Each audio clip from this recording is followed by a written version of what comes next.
What's up, everybody? It's your boy Panic Knife here with theawfulgamer.com, and today I'm going to be jumping into my first episode of a Guild Wars 2 Let's Play, my walkthrough of basically playing through this game for the first time and, showing you what the mechanics are like, what the game's like, and hopefully you guys join in with me.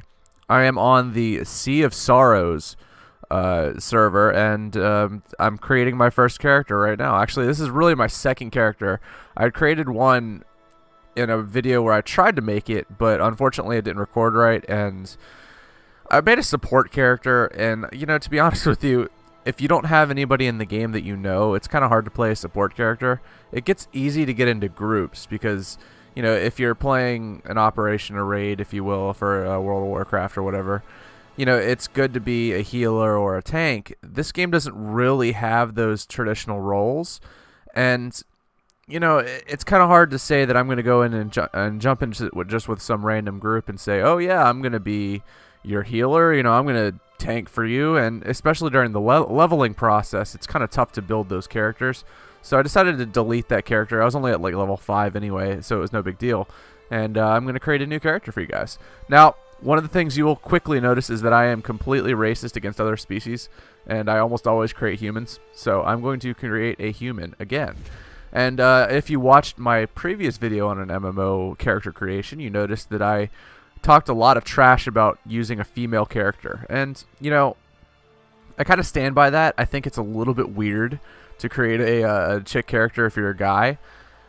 But that being said, it also is kind of fun. Like, in Star Wars The Old Republic, the only really weird part for me when I was playing a chick character was that, when you have the love interest, the romantic aspects, it feels a little weird romancing a dude. You can isolate that one, but I just had a little bit of problems with that. Now I don't know how the same-sex relationships work in this game, so and here's the other problem with that. Is that weird? Like, if I was to play a chick character and then make it so that she has a same-sex relationship just because I'm a dude, I feel like that would be weird. Maybe not. Maybe it'd be cool and all, but maybe it would be kind of weird. So I'm probably just gonna pick a dude and select a male character that I'm gonna be playing on this server. I think that I decide that I want to play a DPS character. It'll be easier to level up with that, and it'll be easier probably to get me a base of money. I'm gonna end up creating all the types of characters. I don't have enough character slots for all those different classes here, but I'll probably create a tankish character. I know that there's no traditional roles in this game, but it's kind of hard to get away from the roles completely.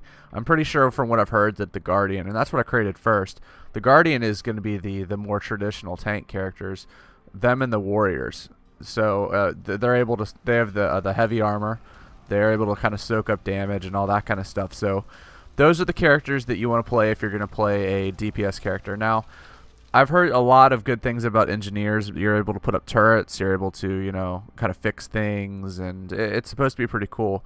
But when I played Ultima Online, I played a mage, which, it's a very broad character description. That just means that you use magic, which in most of these games you're able to do. So I think that narrows it down to the Mesmer, which I know nothing about, the Elementalist, which I guess would, by definition use the earth, wind, fire, and water. Yes, that water. to conjure up magic. And the Necromancer, which is a guy that kind of brings things up from the dead and, owns ass and everything. Now, I wanted to... I'm really torn here. I kind of want to do a Necromancer, but I kind of want to do an Elementalist too. I don't know anything about a Mesmer, so I'm going to rule that out for now.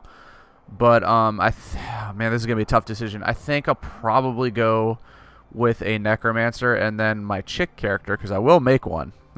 Don't you worry, everybody. I'm going to make myself a chick character, and I'm going to report back to see if you can date chicks. It's a little weird. But yeah, I'm going to make myself a Necromancer here, mostly just because I think that I'm going to make a chick Elementalist, and that's how I'll do my first two characters. Now, with the looks on my character, I think I want to make my first character here. Most of my dude characters, my first characters, are either Pancake Wife or MrCuppycake. So this one will be MrCuppycake. I think that MrCuppycake should look like Viserys Targaryen. Don't ask me why, I just think he should. So I think he should be moderately tall. and very skinny because Viserys was a. Guys, hide your eyes. I'm gonna hide the armor, so he's gonna be in his britches here. But he's kind of a skinny dude, pretty good shape, but so that's probably a good body type right there. And with head options, he should have long hair, but he should kind of look a little childish, maybe a little chick-like, because he looks like Daenerys. Let's see. Ooh, that was kind of cool. Huh. Should I do that? I think I might want to do the scar over the eye to make myself look a little bit more masculine. All right, that sounds good. Hairstyles. Ooh. See, that kind of looks like Viserys right there, although his is probably more like that, but that just looks terrible. I might go with that. Let's see. Let's see what we got here. An afro, that's not quite it. That's kind of weird that you're braiding your hair there, buddy. Bushy hair, that's kind of an emo look. Faux hawk, look at that. Kind of nice little faux hawk going there. Got a crazy flipped up bangs. I used to do that back in the day. Balding, like Julius Caesar. Military cut, I normally pick those because I have a shaved head in real life. Let's see. What's the most Viserys looking ass haircut here? And by the way, I mean, I think the consensus is that he's got silver hair in the book, but I think Viserys is going to have a little bit more blondish hair just because the silver hair is kind of weird. I think I like this hairdo the best. It should be light blonde, is my opinion. Is that? No. Let's go with flaxen blonde. And it says accessory color. I guess that's the scar? I don't see any accessories. Let's go with... oh, you know what? I know what it is. It's there's this... When I created my previous chick character, or when I was going through it, I was creating a chick character, and the necromancers have a little thing on their eyes. So what I'll do is make that red. And facial hair. Viserys didn't have any facial hair, but I will give him a handlebar mustache. No. That kind of looks badass. Just a little bit of stubble there. All right, so we'll go into the face details. I don't think I'm going to change a whole lot, just because I'm not very creative with this kind of stuff. And then we'll get down to armor. That means I have to put some armor on. Now, I don't remember offhand. I think the Targaryens did red and gold, so I'm going to... That looks pretty cool. Line it with the gold and do the deep maple for the rest of it. So let's give him a little gold. That looks pretty slick. All right, so that's what we're gonna go with. And I'll at least start out the game a little bit and show you some gameplay. The game is actually a whole lot of fun from what I've done so far. Like I said, I leveled up five levels. Zoom in. I want to see it. That's what I'm talking about, though. If you check out his eyes, he looks kind of freaky, and that's why I changed his... I thought it was going to be red, but I guess not. But actually, I kind of like the trickster demon look, where he just has a little bit of, you know, for lack of a better term, shit around his eyes. But it kind of looks scarish, which is pretty sweet. So then, trouble may overcome me, but I use my ferocity. If you know anything about Viserys, he is very fierce. I don't know why I'm creating Viserys, because he gets killed very early on, but still kind of cool. He was a nobility type of dude, too. And my biggest regret is that never searched for my true parents, never recovered my sister's body, and I passed up an opportunity to perform in the circus. I'd say that he probably would be I'd never searched for my true parent. No, because he got his ass, you know, pulled apart from his parents, which is... yeah, kind of true. I never recovered my sister's body if I'm going to follow the Game of Thrones strategy, because he was, you know, trying to get revenge for the usurper taking over his castle and all that shit. So, moving on. Everyone said I was blessed with, or blessed by, and I've already looked at this before. So, Balthazar is the god of fire, war, and challenge, which sounds about good. And Viserys, no, MrCuppycake. So that is my character's name. And nobody ever takes that one. Shocker. I couldn't have imagined that. And I have already watched these cutscenes but I'll let it play through. You know, you might be interested in watching it a little bit. And yeah, I'm going to talk over it, so you're going to need to read the subtitles if you're really curious about it. But yeah, Guild Wars 2 is a game that I've really been anticipating for a while, especially since I've started to get into MMOs. I wasn't really an MMO guy for a really long time. I used to make fun of my buddies who played World of Warcraft, you know, all that kind of stuff. It was... It was something that I did mostly just because I've always heard about the you know, the kids over in, you know, Korea and stuff like that who would play for 72 hours and then get themselves killed by dehydration and all that. So I didn't really want to get myself into that kind of environment, and when I did, I figured it would be no big deal. I just built a stop and, you know, whatever. But I actually started playing Star Wars: The Old Republic, as you saw if you followed our channel, and you know, I loved it. I love the fact that you can really command a group. You can, you know, everybody has their own roles. It's not a sort of game where you can succeed when other people fail. I mean, in PvP, I guess you could, but even then, you have a situation where you're reliant on everybody in order to succeed as a team. So, you know, that's one of the things that I've really enjoyed about MMOs, and the fact that you can really lead. You can say, you know, make sure everybody knows what they're doing, make sure that they're, you know, following their goals, recruit, organize, you know, all the kind of nerdy stuff that I like to do. And this game is supposed to be even more so along that lines. And in addition, one of the greatest parts about it, of course, is the fact that it is free after you pay for the game originally. You know, Star Wars: The Old Republic has a subscription fee, so does World of Warcraft. But this game, you can get up to level 80 and continue to play endgame stuff without ever paying 1 cent, other than, you know, buying the game itself. Which, that's a great, you know, model for subscription, in my opinion. A lot of people say that that's going to be the way that MMOs go in the future, and that's a good thing. I mean, those subscription fees help pay for the constant updates, and from what I understand, they're probably going to be doing expansions and stuff like that for Guild Wars 2, which will cost money, but it doesn't bleed you, you know, month to month the way that some other games do. And, you know, if you think about it, people talk about the day-to-day patching of MMOs while you have to constantly, you know, pay a subscription fee. They patched this game like 4 or 5 times already. I mean, it's not like they're not doing daily patches for this type of thing, or weekly patches anyway, for Guild Wars 2. And if you think about it too, games like Modern Warfare, games like Battlefield 3, they all had, you know, daily, weekly patches and all that sort of stuff too. So that's kind of a BS excuse that you have to pay for a subscription just because of the fact that you need to get the daily support.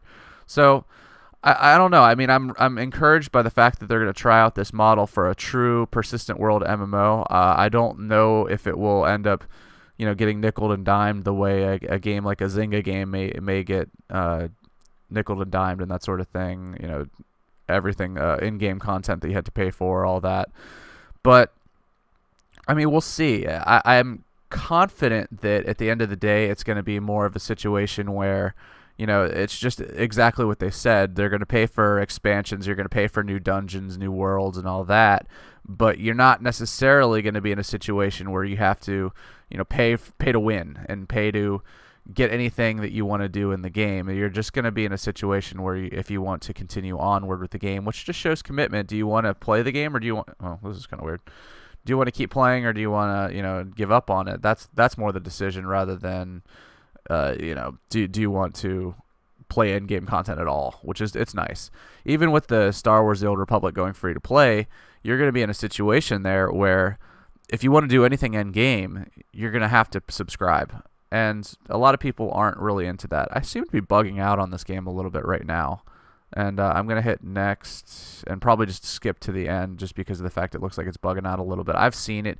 Basically, it's going to have me, you know, do a couple things around town right now while I wait for my friend, I guess, is going to come and make an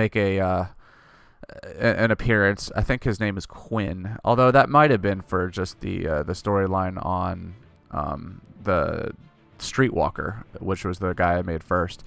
But I guess we'll see. I'm going to go ahead and start to wrap this up a little bit. Basically, the idea of the videos I want to do for Guild Wars 2 are that I'm going to create a situation where whenever there's a big boss fight, whenever there's a big event, I might come up with a video. I'm going to probably put out some PvP videos.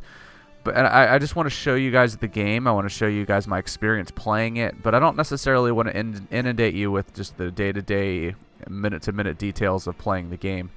That kind of video I've noticed, you know, a lot of people with Star Wars, they did the class quests and stuff. And while that's nice, most people don't really check out Let's Play type videos solely for the storyline. You check it out to see what everybody else is doing, what everybody else's experiences are with the game. You check it out to see what kind of game it is, if you like to play it, if you want to, you know, join in with it. But you don't necessarily check it out just to check out, well, hey, look, he's got, you know, he had a tough time with that boss battle. Actually, no, that is more along the lines. If you like to see the boss battles, you like to see the experience. You know, do I like the game? Do I think I want to pick it up? Rather than, hey, look, this guy is walking around endlessly in the countryside and all that. That's not really what you guys want to see. So I'm going to show you some interesting boss battles. I'm going to show you some interesting, you know, all kinds of encounters and that sort of thing, but I'm not going to really inundate you with the you know, crafting and all that kind of stuff. So we'll see where we go with that. I think that I'm going to make this probably a weekly thing. I'll show you a little bit of what I've been doing with the game, and that's pretty much what we're going to do.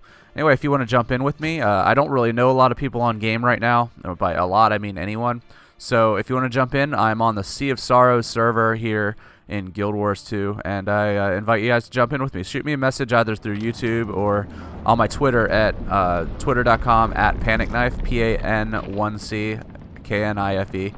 It's in the comments of the video, so follow me, shoot me a message, and let me know if you guys want to play. Anyway, with theawfulgamer.com, I'm not going to cut out before you get to see the end of this boss battle, but just wrapping it up with theawfulgamer.com. It's your boy Panic Knife. Hope you guys enjoy the video. And yeah, shoot me a message. Let me know if you guys want to play this with me. And I hope you guys do. I hope you guys jump in. I hope we get a good, you know, Awful Gamer group going together and playing this nice game. It's a very well-made game, and I think that I'm going to enjoy it quite a bit, as long as I don't get completely trashed right here. I don't really know anything about my abilities yet, so I'm going to throw that out there. Let's see, 1, 1, 1, 1, 1. That's pretty much what you end up doing. That was interesting. This guy's not dying, though. Man. Alright, so summon Blood Fiend. Oh, I'm going to do that. Get my little pet out there and have him wreck some shit here. Yeah, baby. Oh, that hurt.